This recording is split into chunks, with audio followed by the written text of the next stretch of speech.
Manic and Chill. We are live. It is September 17th, 2025. Good evening to everybody watching out there on YouTube and on X. Shout out to a bunch of our new members that became members since we last streamed, Shane. We got Murph. What up? We got Mac Jones. Mac Jones had a great game Sunday. And decided to subscribe to DD Fantasy Football. Hey, so that's and awesome. Real quick, Mac Jones, I don't know if you were listening at the end of last season, but you were one of the dudes I was telling people to buy. You, Daniel Jones, I was saying buy these quarterbacks. You could have moved Calvin Austins and Roman Wilsons for guys like you. And now look what you're doing. So appreciate you, Mac. Justin Harris and FPL Dallas. So shout out to those 4 new members. Appreciate you guys. If you're not a member, jump in. $3.99 a month gets you Dynasty Deal Show every Friday night. With my esteemed co-host Shane and myself in Ty. If you like trades, that's all it is. It is an hour of just ripping through trade after trade after trade. There is some good discussion in between those, but for the most part, we usually hit between 15 to 20 trades on Friday nights, 9 o'clock every single week with myself, Shane, and Ty. And then earlier today, if you were a member, Shane, you got a special Wednesday live Trinity Tuesday. But it was Wednesday afternoon from Ray and I. So you're going to actually get Trinity Tuesdays on Mondays. So you're going to get it early. We're going to start doing it on Mondays when the data updates, gives the members the max time to go and make some moves before waivers run, before things start getting hot and heavy for the next week. I hate to say it, Shane, but that Trinity show is my favorite show to do because it is the first look at what to do with the new data that we have. So check that out. Those are 2 awesome shows that we have. And then October 1st, before we get into the show tonight, roster reviews. You see the QR code on there. If you want a quarterly roster review, so we will be through 4 weeks on October 1st, but the October 1st Manic and Chill is going to be a live roster review. So if you purchase a roster review, you don't even have to buy the live one. If you purchase a roster review at ddfantasyfootball.com, we'll draw one and we will do that review live on YouTube on the October 1st Manic and Chill. So we'll do a quarterly roster review. We'll go through what our process looks like, exactly what we do when we do somebody's review in a recording or a live review. There's both options, but this one will be done live. So if for some reason you don't want it done and you just want a regular review, then let us know. Yeah. Otherwise, we'll put it in the drawing. So anyone that buys one between October 1st, now and October 1st, in line to get that live review on October 1st. Sound good, Shane? Yeah, I mean, look, some people are private, right? They don't want their stuff all out there in the public domain, and I get that. So yeah, just get a review. Like Scott said, we're gonna do one live, but if you don't want that to be you could just put that on our sheet that we have you fill out. It says, "Not me, bro. I don't want to go live." Yep. And I saw a question in here, which is perfect. Matt, how do we become a member? Literally in the description. There should be a link, and it literally is just the join button on YouTube. So I don't know what it looks like from your end, but there's a link in the description. DDFFB, join, become a member. It's $3.99 a month. It's the Trade and Chill tier if you're prompted to click that. So that's how you do it. Link is in the description. It should be in the description of every single one of the DD Fantasy Football videos. So with that, Shane, it is week 2. We're through 2 weeks. Tonight's title is Panic Meter. Oh. And the thumbnail, this was maybe by accident, but the thumbnail was actually 3 Ohio State players. Oh, was it? So it wasn't necessarily on purpose, but we had an alternative thumbnail that did not get used that had a couple Buckeyes on it. But we didn't use that one. We actually used the little Panic Meter. But tonight's show is Panic Meter. And Shane actually has a little prep. He has some players that he's brought to potentially see whether we're panicking on them. In the chat, obviously, if you have players you're potentially panicked on, there was already a good one that I wanted to address in here. But Shane, how are you doing? All of that stuff is out of the way. How are you feeling through 2 weeks? Good. Look, it's the usual. You have all these high hopes when the season starts for certain players, and they don't fire on all cylinders. So some of the players, you just got to figure out, is this the real new reality, or is this, just a blip in the road? Because what we forget is that if these things happen, let's say you have a bad week 5 and week 6, generally people aren't ready to give up on you and go, oh my God, the sky is falling, right? Like if Brian Thomas Jr. went out there in week 7 and week 8 and dropped, a combined 12 points, absolutely nobody would be losing their mind. They'd be a little mad, right? They'd be disappointed. But because it's week 1 and it's week 2, it's so magnified, right? Because you've been waiting, 6 months, 7 months since the last time you had football. And when you don't get the results that you want immediately, it's human nature to go, oh, I think I got this wrong. So, in some cases, you get new information and you have to react, right? Someone brought this up here. Hillbillies, Caleb. I love Caleb. I wouldn't call it an overreaction trying to get out of him because he's seen 2 offensive snaps, I think, and he's fumbled the ball, and he's absolutely buried. And he wouldn't be the first 3rd-round running back we've seen that doesn't fire. But even then, it's not like I'm just giving him up for nothing. Like, I got to get something. We were going through that a little bit earlier when we were in the Heisman chat.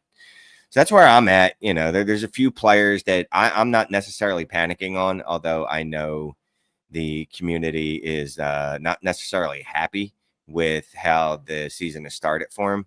And I think specifically, I'll just go on my tangent here, but specifically, it's the running backs, right? It's the rookie running backs. It's Jeanty, it's Hampton, it's not Judkins, it's Harvey, it's who else am I forgetting? Trayvon Henderson. I literally forgot all about him. It's those guys that have people a little concerned. Yeah, I mean, we're going to talk about some of those tonight, but I did want to search real quick because we were on Caleb Johnson. I mean, we're going to kind of just vibe with whoever comes to people's mind. We've seen a lot of names in the chat. I mean, Caleb, Hunter, all the guys that you mentioned, Shane. We'll talk through a lot of them and even some veterans that I think people are maybe, I don't want to say panicking on because panic isn't the right word if you didn't expect a ton to begin with. But there are at least 3 tight ends out there that we have Trinity for tight ends. And they just don't look like they are even like viable. Hey, I'll just throw that in there. I'll throw that guy in there and get tight end 8 numbers anymore. And we'll talk about those a little bit too. But I looked up Caleb Johnson trades first. Let's start there. Okay. So this is since Sunday. So we're including the reaction to the fact that, he had 1 touch and it was a fumbled kickoff that essentially cost them the game. Everybody saw the play. That's the type of play that in the grand scheme of fantasy, it's not a big deal, but it definitely gets you in the doghouse in terms of like how the team views you, whether they trust you, etc. So here are the prices for Caleb Johnson. And I think it's interesting because when you frame it as he was a day 2 running back, not a high day 2 running back, right? He was not an early 2nd rounder. He was a mid 3rd round pick that hasn't fired. You wouldn't say that's a high likelihood of being a bust because the expectation shouldn't have been that high. But because he was a player that people had in the big 5 before the draft, right? And then people thought he would go in the 2nd round and then he didn't. We kind of held on to the fact that, well, he landed in Pittsburgh. They clearly knew he fell in the draft and he's just going to replace Najee and he's going to be the next Rashard Mendenhall or the next Le'Veon Bell. You know what I mean? Just the next in line of Steelers starters that even if they're not elite, they don't kill you. But he's still a 3rd round running back. I could give you a bunch of other 3rd round running backs, and nobody had those expectations on them from day 1. Nobody expected this from Tank Bigsby, Kendre Miller. Nobody said they're starting day 1, and if they don't after 2 weeks, I'm pissed off that they're not playing. You know what I mean? But because we treated him differently from the start. So here's some get out prices on Caleb Johnson, and you tell me if these are prices you would take for him. So in a start 10, you traded Mark Andrews and Caleb Johnson. So 1.5 premium, Mark Andrews and Caleb Johnson to get Bill. No, absolutely not. So you don't want to pay 2 players for Bill? Absolutely not. First of all, no. Just we don't need analysis. That's just clearly Bill's not enough, right? Yeah. You gave up Caleb Johnson and a 1st, and you got back Jared Goff. Okay. Well, let me preface this. I have a couple leagues that I am in that I joined over the summer where the quarterback scoring is wildly juiced, and I would make that deal. Okay. But in most normal 6x2, not crazy juiced quarterback scoring leagues, no, I'm not going to do that. Okay. So here's a couple more interesting ones. I think these are more appropriate to what you would do if you want to get out of him. You just want to get rid of him. You got a 26 second and a 26 third in a start 10. No. You wouldn't take the 2 picks. No. Even though we just kind of said that based on his profile, he was probably a little overdrafted. He might have been better off going at the 201 to 205. I mean, he might have been a little. I don't even think he was overdrafted. I got to be honest with you. I don't. I think his profile was fine. I think I don't know what happened since he's been in Pittsburgh. It hasn't gone well, and coaches clearly aren't impressed. But what I will say is I just did read the NFL.com article about him getting pulled off of special teams, at least for a little bit. And the quote from I forgot his name, the head coach. Oh my goodness, how old am I? Mike Tomlin, thanks. Anyway, Tomlin, the way he spoke about the kid is said he's a smart kid and he's a hard worker. I know he's going to basically learn from this mistake. We've seen if he's buried, that's not how you talk about players that you're burying, right? We've seen players get buried where their coaches have pretty much thrown them under the bus, and I don't think that's what's happening here. So no, I'm not giving him up for a second and a third. Like Kendre Miller buried, like the first thing he needs to do is get on the field. That type of buried. Right. Like, and he wasn't buried, but like Liam Cohen happens to be apparently like brutally honest. But like whenever I think it was Tootin that fumbled in camp, and he's like, yeah, he needs to learn how to hold onto the ball or something like that. But we've seen coaches talk about that players and bury them. Yep. Okay. So a few others, then we'll move on. So like a second and a third doesn't get it done. So obviously a second is not going to get it done. A few of these deals are interesting. Would you add a second to Caleb Johnson to get a productive running back and a third? I'll give you Chuba Hubbard in a third for Caleb Johnson in a second. I'm okay with that. Yes. It serves. It could be any. And that serves an immediate productive running back that doesn't have a long shelf life, probably. Right. And that's fine. That I can live with. I would definitely be okay with that because we are in point scoring season, right? So as much as I like this profile, as much as I like him coming out of college, the immediate need for scoring is obviously more valuable to me than the hope of what you can be. Okay. Three others. I think these are ones you would all take the non-Caleb Johnson side, I assume, but we'll see. You would add a third to Caleb Johnson to get Travis Etienne, I assume. Yes. Okay. You would absolutely add a first to Caleb Johnson to get Ladd McConkey. Yeah, but you would have done that even if he came out. Right.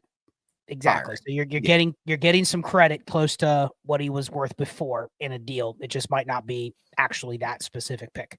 Mm-hmm. And then last one, you added. This is a good one. You added. Imagine doing this deal a month ago. You added Quentin Johnston to Caleb to get Amari and Hampton. I mean, yeah, I would do that. I would do that. You're getting Amari and Hampton. Jesus, Christmas. Yeah. I know. The point is there's some deals all over the map. There's still some deals where the other side is getting credit for Caleb in a deal and they're upgrading to something. And then there's deals where it's like, I just don't want this dude. I'm sick of it. I'll take a second. Yeah. So there's literally both sides of that. So we'll move on. Who do you want to talk about next? I'm just going to vibe off the chat, man. I just want to bring up some of the players that they brought up. And I did like this comment here. The Freak, what up, homie? Arthur Smith made Bijan look bad year one. Yes, he did. Boo. But who else we got? I think I saw London. Are you worried about London? No. I haven't seen anything to be worried about London. London's target share has been pretty good, right? I mean, the only problem with last week is that they didn't need to throw the ball. They pulled out a Philadelphia Eagles type of offense and decided they were going to throw as few passes as possible. But yeah, through 2 games, what are we looking at? 35% target share, 19% target share. No, I'm not worried about London at all. It's been inefficient. It has been inefficient. I will say that. Yeah, but I mean, we have something called the Trinity. ddfantasyfootball.com. Like this is the true hack for receivers. The litmus test for receivers is just how they're being used. I mean, London is way under the regression line. He is at a 7.66 Trinity. It's not elite. Like there's many that are better than him, but within the scope of his offense, he is clearly the number one option. He just hasn't produced. Now, whether that's bad luck, it's only 2 games. It could be touchdowns. It could be game script, but he's being used exactly how you'd want him to be used. Is he projected to be a top 3 receiver the rest of the way like people thought he might be? No. But I'm not worried about Drake London specifically in terms of like, if your expectations were he's wide receiver 6 to 15, that's still very much what I would peg him to be. But, you know, to get into the top 3, top 5, I mean, we're seeing it right now with Justin Jefferson, Shane. He's good. It's very, very low chance that Justin Jefferson finishes as a top 5 receiver. If you just look at what the Vikings atmosphere is, it doesn't matter how good he is. It's just hard to say he's better than CeeDee Lamb or Amon-Ra St. Brown or Puka Nacua. Like, his situation is worse, even if he is a better player. Odds he finishes top 5 is pretty low. Maybe same with even Jamar Chase. But those guys aren't going to tank and finish wide receiver 30. You know what I mean? Like, you're going to get wide receiver 8. And if that's a disappointment, like that happens when players get injured or when players suck or when, you know, in instance of like Nico Collins, the offensive line is terrible. Like, things happen that elevate and bring down players in certain situations. So I'm not worried about Drake London. And then Nico Collins, someone had him up there. I'll start when I see it later. But again, I'm not worried about Nico Collins. Nico Collins was on a team. I get it, but he was on a team where their line sucked last year, and he was fine. Yeah, so, I mean, I don't want to repeat it, but like when the Trinity show comes out for everybody that isn't a member, we talked about Houston for 10 minutes. I am a little worried. And here's why. CJ Stroud sucks. He's not good. His passing efficiency is bottom 5 in the league right now. And whether that's because of the offensive line or not, it reflects when you look at the usage of all of their receivers. Oh, yeah, they've also played 7 different passing game weapons, Shane. So, yes, Nico Collins is clearly separated above everybody else, but there's still a lot of deconcentration. And now Christian Kirk is coming back. So, basically, at best, you're hoping for a stretch of what Nico did last year, but it appears that the passing offense is even worse. And so I am a little worried about him versus some of these others, but it's not like he's going to bust. He just isn't probably going to finish top 10, top 8. Offensive lines, I know people don't want to see this. Hear this. Offensive lines are kind of important. They did make significant changes to the line. It takes time for lines to gel. Even the Eagles have had instances where like a new lineman comes in and you can tell that it's not exactly what it should be. And that's one of the best lines. And it's a new OC. It is. Everything's new. Well, we were told that the old OC was the problem. I'll say this. I loved CJ Stroud coming out. Then he got way overpriced after his rookie season. And since then, he has been a disappointment. But just because your quarterback is a disappointment in and of himself doesn't mean that you can't be an elite fantasy asset. It's not great, but you can still be an elite fantasy asset. Here's what I am worried about, Shane. Yeah. So if you look at the Jacksonville Trinity, and we talked about Jacksonville for a little while on the show. I mean, I hate just keep plugging that show, but we literally went through the whole offense. They are not as bad as the Texans. They're about a league average offense. Now, you would hope Trevor Lawrence and Liam Cohen would be a little better, but it isn't like the end of the world. But the problem is, you know, they have Brian Thomas, who that's another one we could talk about if people are worried. But then you have 2 other receivers with Diami Brown and Parker Washington and a tight end involved. And then you have this weird, like, Travis Hunter played just as many defensive snaps as he did offensive snaps this last week. And not saying that that's going to continue, but like, that's just another variable that goes into play when you're deciding, do you want to play him? And they also have a lot of other players that they're using. Like you either want high quality, you want extreme concentration, or you want clarity on his role. And you have none of the 3. And this was a guy people pumped up as the wide receiver 1 in the class. And we had a long discussion. So I'm going to say this. There has been 1 Travis Hunter trade since Sunday. And you know what that tells me? People are scared to do anything. You know what I mean? Like, nobody is selling him, but nobody's like, man, let me buy low. So it's like when you see no trades, it's almost like nobody wants to do anything. So I'm going to ask you, are you panicked on Travis Hunter? I don't know if you've looked at the Trinity, but are you panicked? Would you take a random first? to just walk away? Yeah, while we're here, let me let me take a look at the Trinity. I'm going to guess it's not good. I haven't looked yet. Let's see here. We are looking at I'm sorry, seasonal Trinity versus PPG. Sorry, I was in the wrong chart. Anyway, I am not panicked because again, I don't expect a ton of players to come out absolutely smashing from the get. Now, the way he was talked up, oh my goodness, that's bad. Yeah, that's not good. Anyway, the way he was talked up, you expected him to be a weapon immediately from week 1, right? And then you saw them kind of scheme him the ball. But now it feels like he's a part-time player, which, well, he probably is because he plays on defense, right? And it's not that he feels like a part-time player. He is a part-time player, right? He's not playing in two wide receiver sets, right? They're just using him literally as I don't want to say gadget because that's not the word I'm looking for.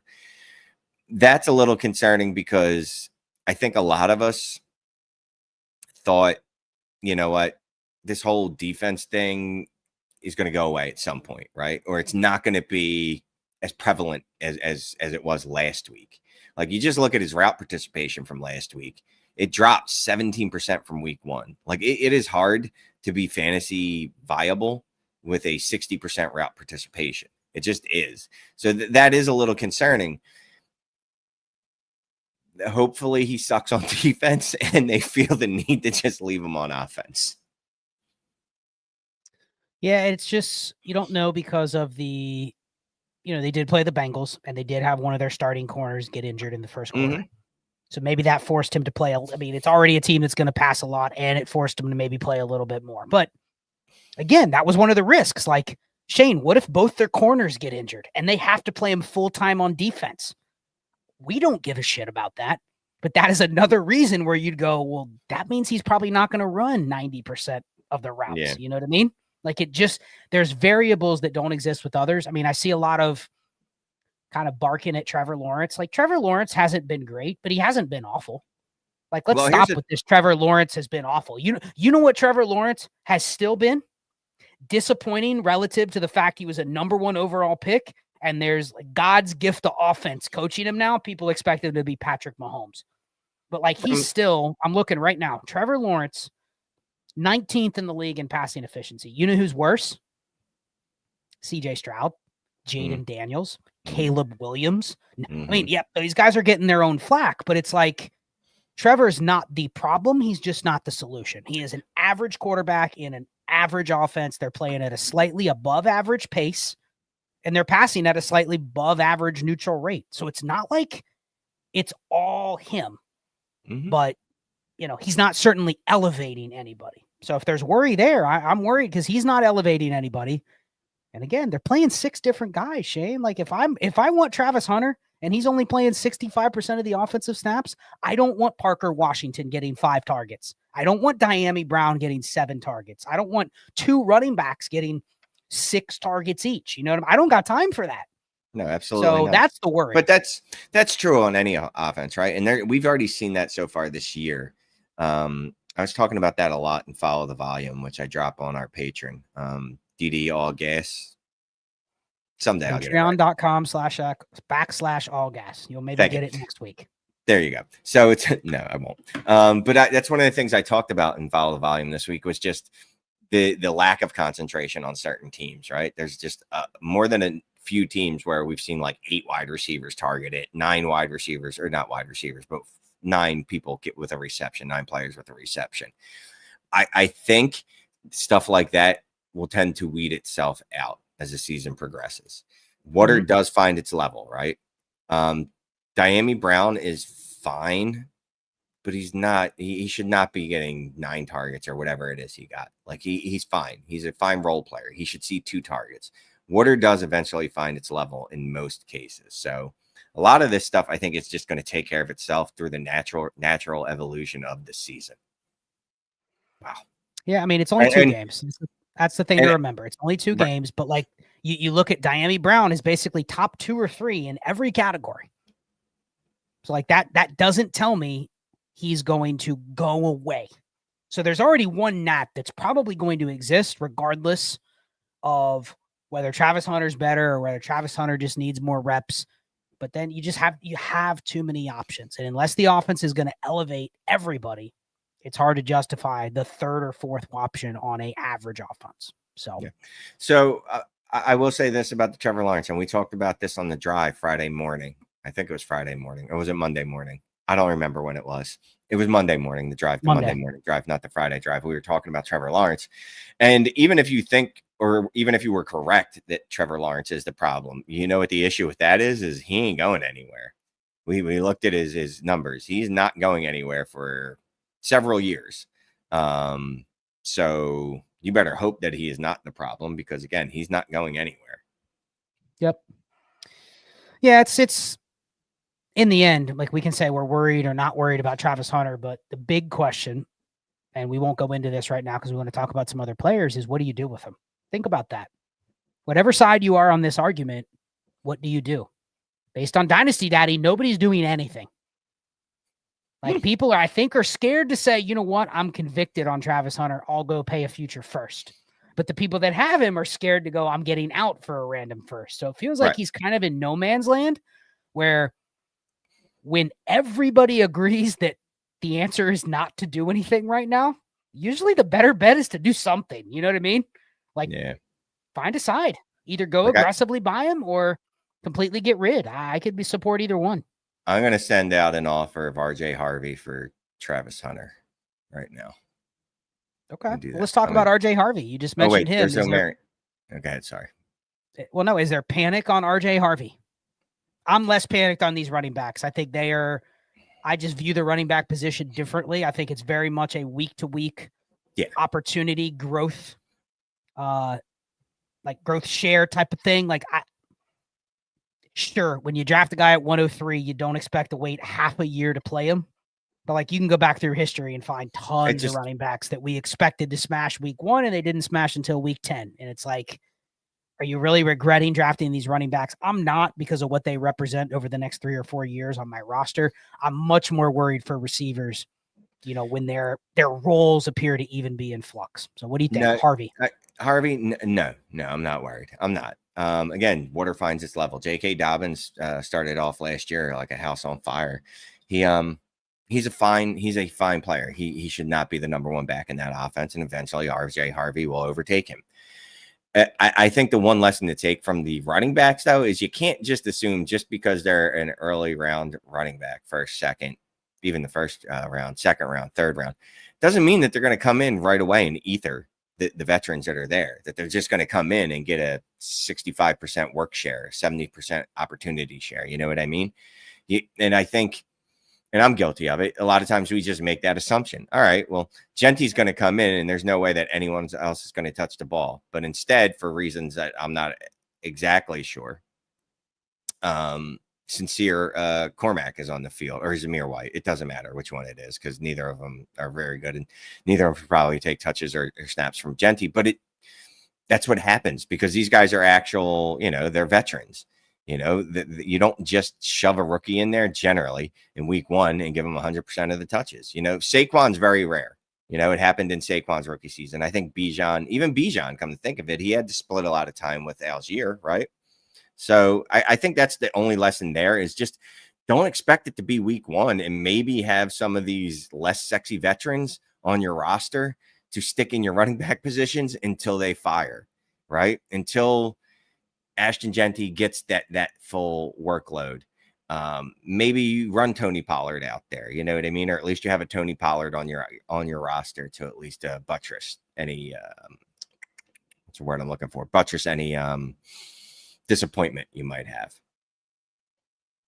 Interesting use of the English language there, Shane. We're going to I want to really zoom in the value of these guys individually. I mean, obviously there's deals where people will put packages around players and it's like a 6-player deal and it includes one of these guys. But I really want to zoom in trades in the last 3 days with a max asset count of 3. So that should really give us like specific deals for these guys. So I'm going to go, who do you want to go first? Harvey. We'll go Harvey, Hampton, Henderson. We'll do those three. We'll keep Jeanty from aside because I think he's in a different tier.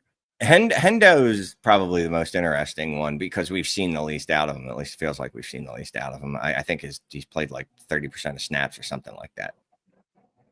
All right. So these are 6 trades for Trayvon Henderson in the last 3 days, and they are 3 or less assets. So basically, like they're not like he's a part of a 6-player package. It is basically like a 2 for 1 or a 1 for 2. You know what I mean? So here they are. Tell me what side you'd be on. This is pretty good value coming back for Henderson. Would you add a second to Trayvon Henderson to get Bucky Irving? I'll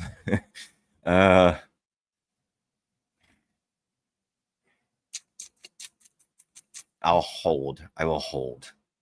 You want the Hendo in a second? Yeah, I'll hold.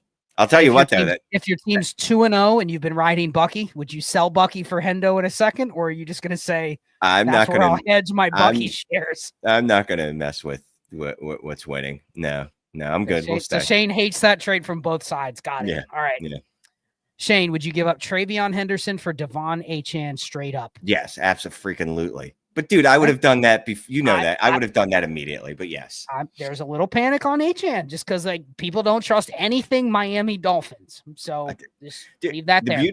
The beautiful thing about Achane is if the Dolphins offense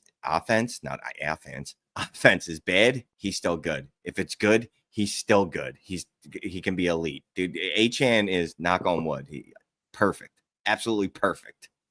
Okay, here's a few other ones that are interesting. Would you add a first in 2027 to Trayvon Henderson to get Brian Thomas Jr.? Yes. Okay, so Shane does not buy the BTJ. I'm good. I'm not worried. I'm disappointed. I'm disappointed in Brian Thomas for several reasons. But you'd still pay to get him if you could use Henderson as part of the deal. Okay. Mm-hmm. Would you add a 26 first to Trayvon Henderson to get Saquon Barkley?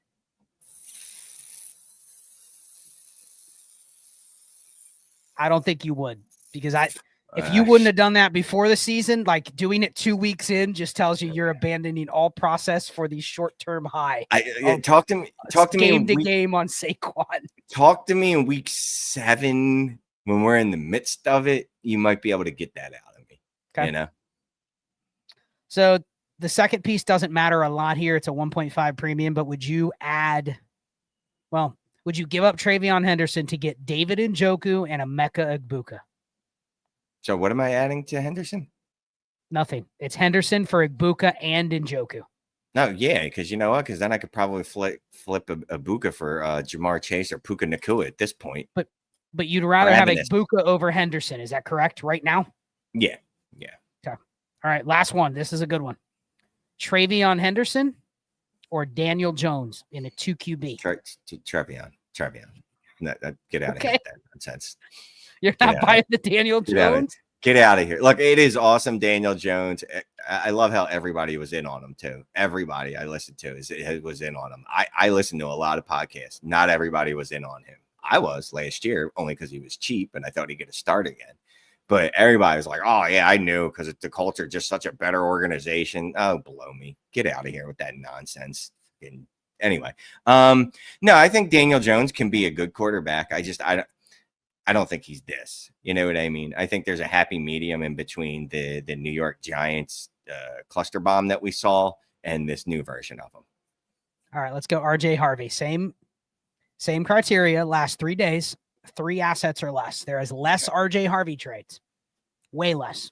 You know what? People are still convicted on RJ Harvey because we had one explosive play to hold on to. And one of these, somebody must have been very intoxicated or fat fingered a deal, or there's some side room action going on because nobody would trade RJ Harvey for Malik Washington straight up. I'm sorry. No. Somebody did that. So I'm going to admit that one. That's not really a real trade, I don't think. 2 deals. I will say this. Malik Washington had more rushing attempts than Ollie Gordon last week. So maybe they were thinking like he's the new backup to a chain. Maybe. I don't know. 2 good ones, though. RJ Harvey or Daniel Jones.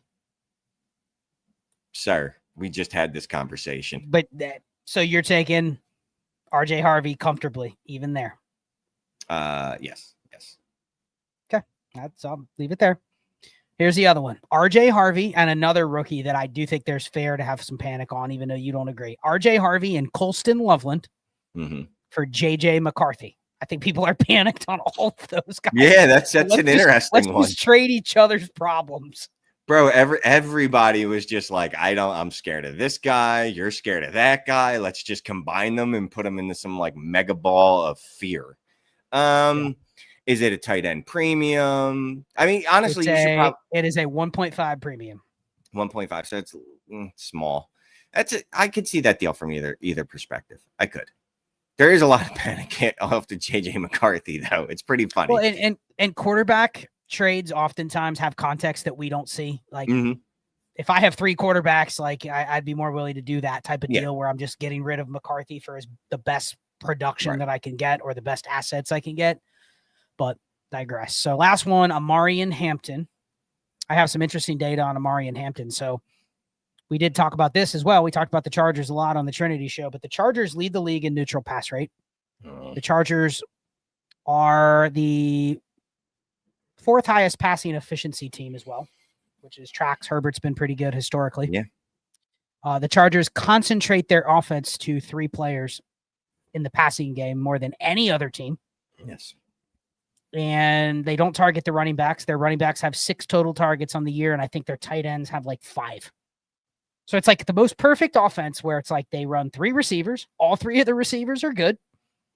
Yes, QJ and Keenan Allen are both good, but they're even better when they're in this type of offense where it's like you can just start all 3 of those guys, and 2 of them are going to be top 30 or better every week.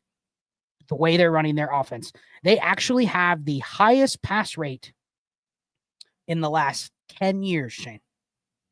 Now, is that going to continue? I don't know, but they look a lot like the Bengals and the Chiefs with a good quarterback as well. Like, just like those teams have, you know what I mean? Like they actually look the opposite of what you thought they would be, which makes me a little worried on Amari and Hampton because they already don't target the running back, but the way they're playing just means like basically you're going to need Hampton just to ride along with the offense. And you need the offense just to be great, and he gets his opportunities within that. So that's some interesting stuff on the Chargers, the way they're playing. If this is continuing in like 3 or 4 more games, I think we have maybe a complete misread on what this offense is. So anyway, 2 trades. First, before I get to the trades, any thoughts on Hampton? Are you panicked at all? Dude, I feel like Captain Cool over here. Like I'm not panicked on pretty much any of these players. I'm not. I'm just not, because there's been 2 games. Trends move a lot, right? 1 game makes a very big difference as far as a lot of these numbers. So, again, when you get into 3 weeks, 4 weeks, 5 weeks, obviously, you're handcuffed on the moves you can make the longer you wait. Obviously, it's concrete at that point. But 2 weeks in, a lot of things are going right for the Chargers right now. Keenan Allen's healthy, which is not something that he's historically done.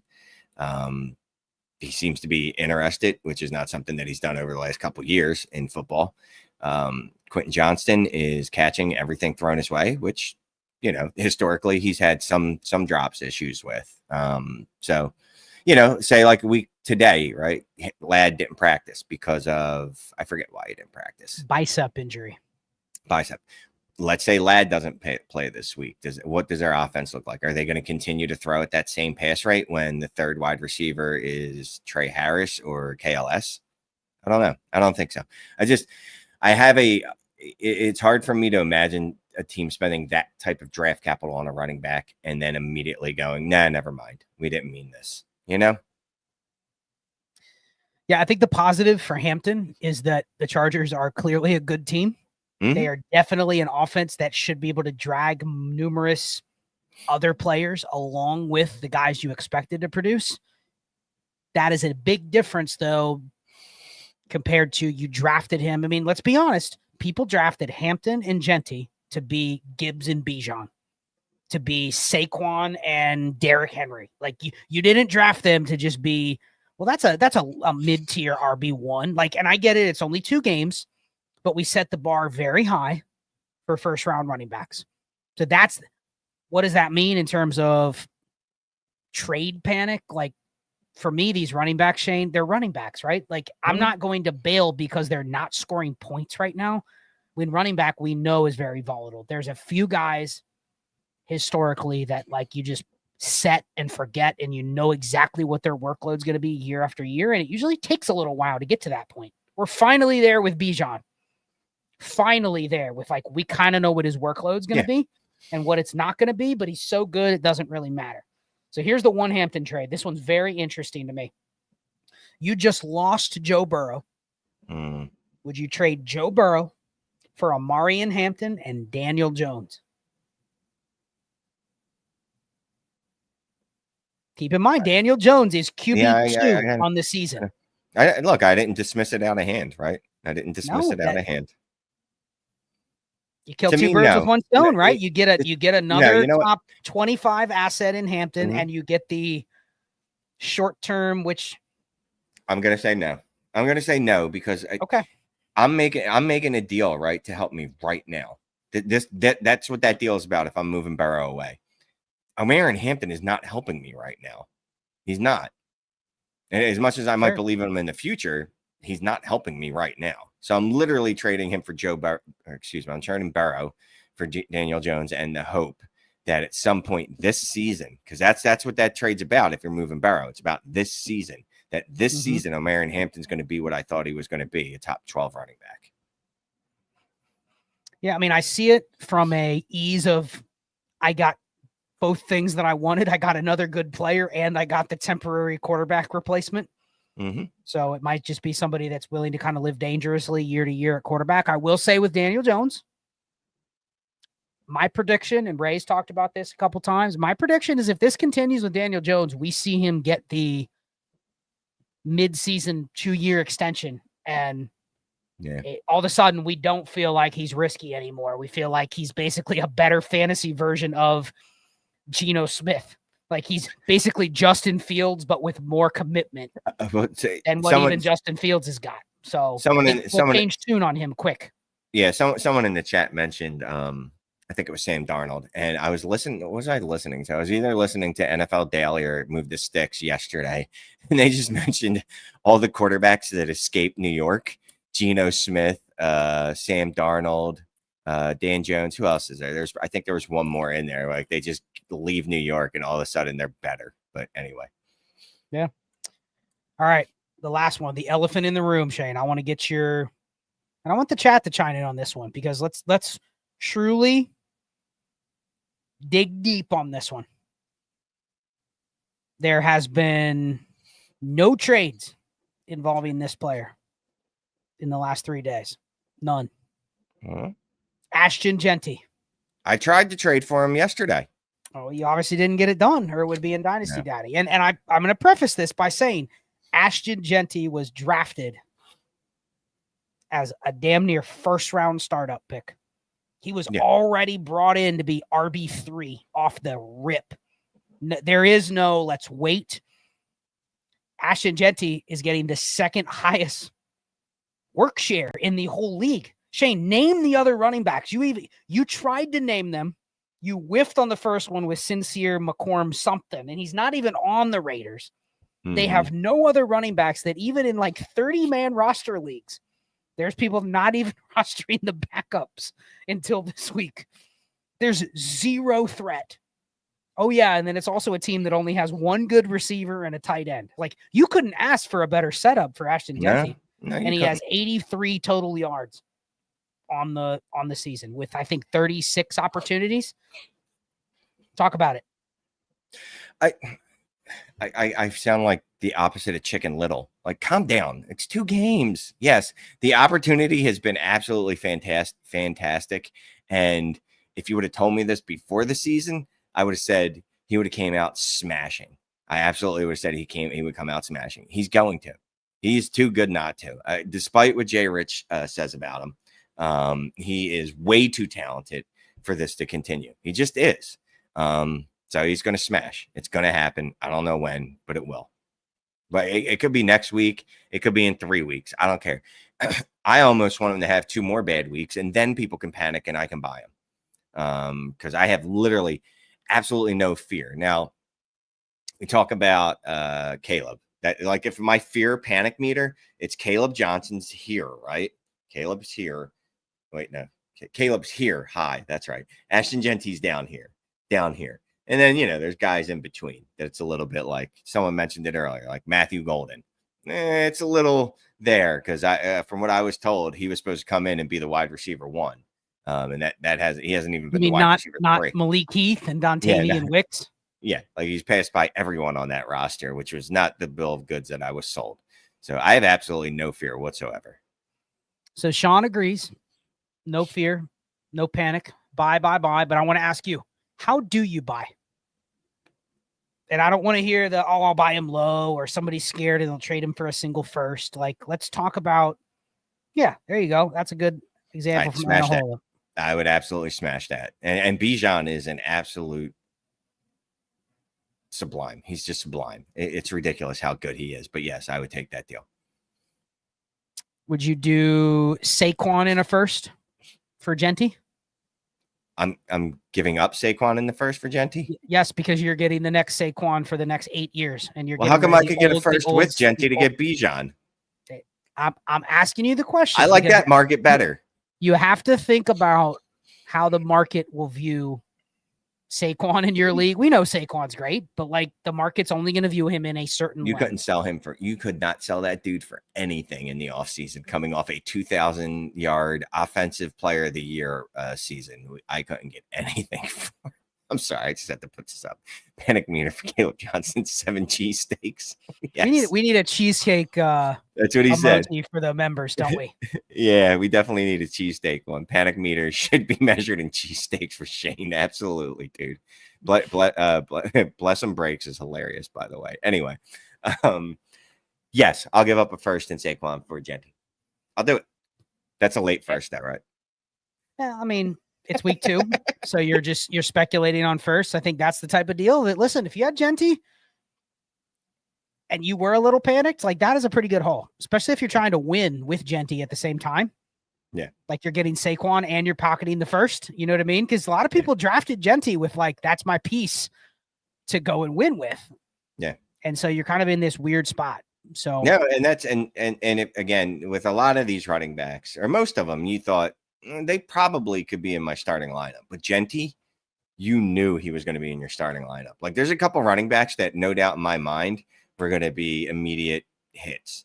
And obviously they haven't been. It's Jeanty, it was Judkins, and it was Hampton. Judkins had his own issues as to why it hasn't been. And then Hampton and Jeanty, they just, they haven't been. Jeanty. Vape had Jeanty. Yeah, no hesitation there from you, huh? No, and I love a chain. You know what I mean? So that's how little I'm concerned about Jeanty, and I love a chain. So who else comes to mind as players you're panicking on? They don't even have to be rookies, just in general. Is there anybody that comes to mind just off the cuff names? I mean, they can be veterans. They can be Caleb Williams. Low-level players. What? Caleb Williams absolutely frightens the living bejesus out of me. Absolutely. He doesn't look like it's only 2 games. I get it. I guess at some point I'm going to stop saying it's only, and that's probably going to be in week 3. He doesn't look like he's taken a step forward at all. Why are people worried about a chain? I am so confused. I think it's just people are worried about Miami, just the situation imploding. But honestly, as long as there is some semblance of structure, the last guy I'm worried about, unless he gets injured, is Achane. Right, that's not the one that I'm worried. I'm worried about everybody else. Tua, the receivers, the coach, everything, but not Achane. As long as he's out there and doesn't just pack it in because everything else goes bad around him. Here's some numbers on Caleb. We looked at earlier in the Discord. Over the past 5 years with quarterbacks that have at least 500, like basically plays taken under center, Caleb Williams is in the bottom 3%. And every name below him is very bad. I'm not saying he's a bust, but like his numbers over the 2 years that he's been here, they're actually worse this year than last year, believe it or not. So it's early, but these were the same things that if you looked at Bryce Young early, if you looked at Justin Fields early, if you looked at there's average. I'm struggling as a rookie, and it's only 2 games. Like, let's check this again in 8 weeks. But there's a difference. There's a line of like, okay, that's a rookie. He's probably not a top half of the league quarterback, but I can see something. Caleb, it's just at the bottom. You know what I mean? Like, it looks like he is a rookie. He's down there with Cam Ward. And Cam Ward, I mean, I know it's only 2 games, but people act like Cam Ward has been incredibly good despite his situation. I mean, he's stone cold the worst quarterback in the league. Have you seen his arm talent? Okay, yes. Have you seen have you seen the play where he threw it across the field, Shane, with the really cool camera for the touchdown? Yes. Like, I swear people are like, man, Cam Ward looks good. I was listening to I forget the show. It's what's Diana Rossini and Chase Daniels pod. Oh, I stopped listening to that horrible what's it called? Because they're known. It is called The Trash Can with Diana Rossini and Chase. I hate anything related to the Eagles Daniels because I'm a bitter loser. But it's also called Scoop City. Scoop City, the short version. And that was her take. Was the Titans are about to explode. They look great. They're just 0-2, and I'm like, I actually would have felt better about that happening if she didn't say it, to be quite honest with you. No, that was her 0-2 team that was ready to bust out. And I was most of the 0-2 teams I could give you more positives about the Saints than I could. Absolutely. Absolutely. So, anyway.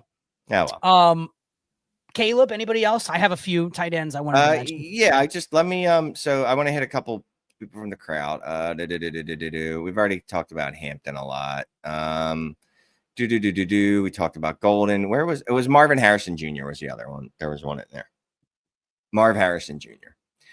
I'd say with the issue with Marvin Harrison, again, this is something that I wrote up and Follow the Volume. He's not the problem. He has a fine enough target share. It's a 20% target share last week. I think it was like 27% the week prior to that. The problem is that, and it happened again this week, a lot of those targets don't get converted in the receptions. And then it's also a low volume passing offense.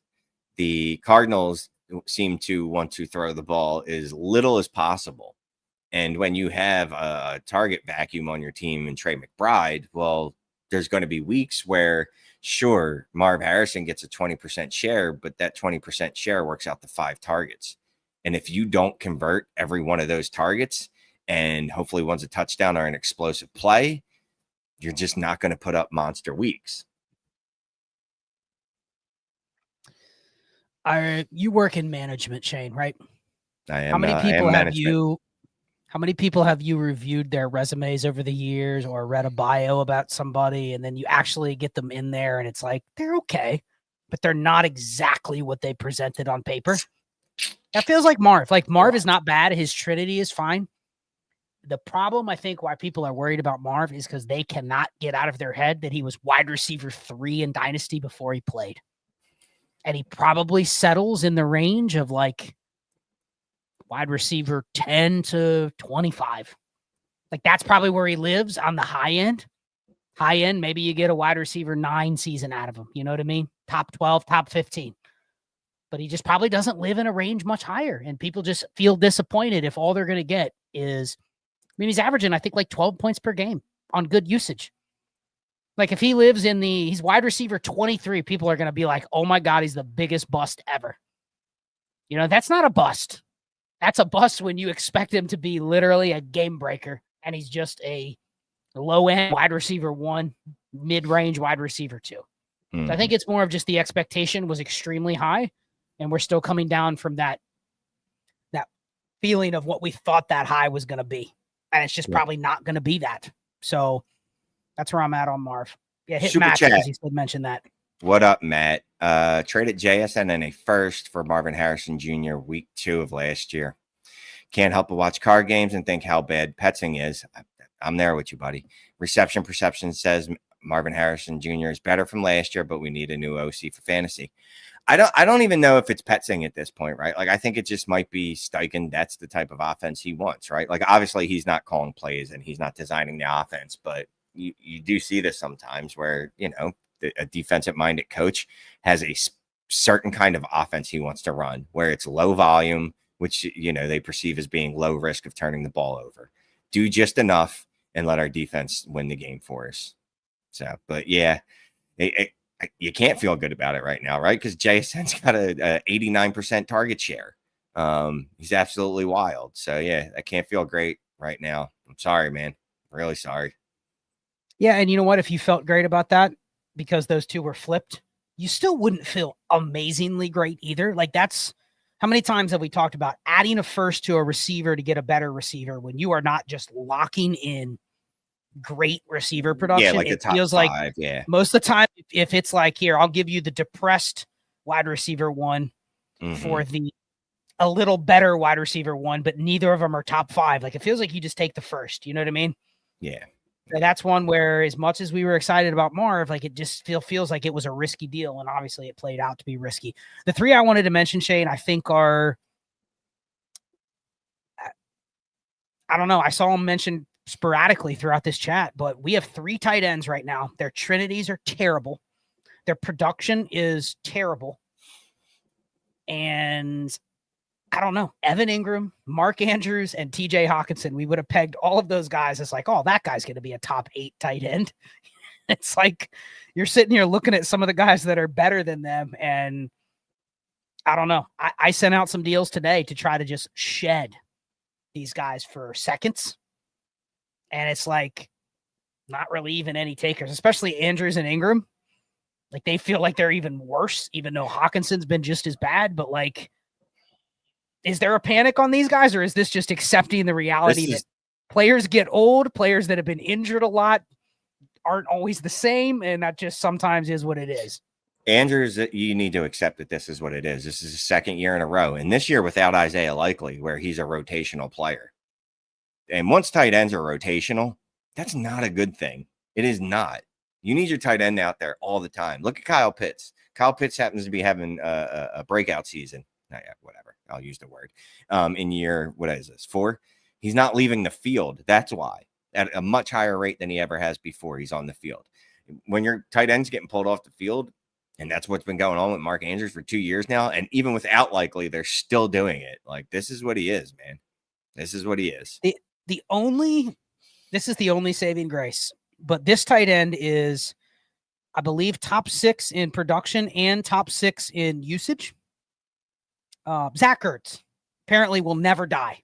No. So that's the one, like, you look at him and you go, are we sure Mark Andrews is cooked?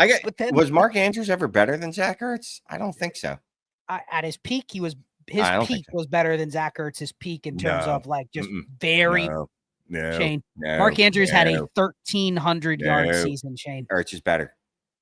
Ertz was a better target hog. Mark Andrews had a 1,300 yard season. There's like 4 tight ends ever that have eclipsed that number. The 1 year for Andrew. Point is, I got you. We're not asking for a lot, right? We're just asking for like a salvage level of production. And I'm not even sure you get that. Like, Hawkinson's the easiest one, I think, to sell myself on coming back. But we already talked about with like Jefferson, you know what I mean? Like, that's a bad situation. They don't even have Jordan Addison. Yeah. So that's a hard one for me to wrap my head around. There's a few other comments I wanted to hit on before we get out of here. This has been a fun episode. We never can get enough through all of these. Quick for you, Shane. There's a few of these. Are you starting Keenan Allen over AJ Brown? Yes. Not even a doubt. And Cortland Sutton? Yeah. Yeah, absolutely. Okay. There was a few others in here. I wanted to hit these. Shane, are you worried about AJ Brown? Yes. No. We talked about this we talked about this in the Heisman chat on the way home. I've been through this before, so maybe I'm just relying or falling back on old, like, hey, we've done this before. The Eagles' offense generally looks awful to start the season because every year they have a new OC. Some years it's like the Brian Johnson year and it doesn't get better. Some years it's like last year with Kellen Moore and it ends up being fine. I'm hoping that that's what it's going to be. Yes, I'd add a second to get Rome Odunze. Yes. Yeah, I was going to say Odunze is kind of in that Nico Collins, Justin Jefferson range where it's like he's standing out amongst everybody else on his team. But if you feel that the offense can get better, like Odunze could have a monster year. So I would easily add a second. to fix because you're getting also the upside of if Odunze has a 1,300-yard year, he's wide receiver 7 going into next year. Like, people will be all over him. And you've talked about it for 2 years. A.J. Brown is a destination piece, right? If he's not producing, he's just a dead spot on your roster. So yeah, I would do that. Yep. Let's see. RIP Hawk and Andrews. Yep. Vapad, when it comes out, check out the Trinity show. We talked a lot about the Texans. A little worried on Nico, but he's still a man amongst boys in his offense. So not super worried. It's just he's probably not he's going to pay off way more than what he was. I mean, he was like the cheapest of the elite receivers, and he's probably not going to pay that off based on how he's being used early on. See if any of these other leagues, some of these are any other comments you want to put in here. There was a trade from Sam, but Sam, jump into Dynasty Deal Show. Oh, that's a good question, but we'll hit it on Dynasty Deal Show if you want to jump in there and do it. There's another AJ Brown comment for you. We'll end it with this, Shane. Wan'Dale Robinson. He's being used like we've never seen him be used before. There's only 2 pieces in the Giants offense, Wan'Dale and Neighbors. And now he's not Neighbors, but he kind of feels like a very strong, like wide receiver 2 option that is not being quite priced like that.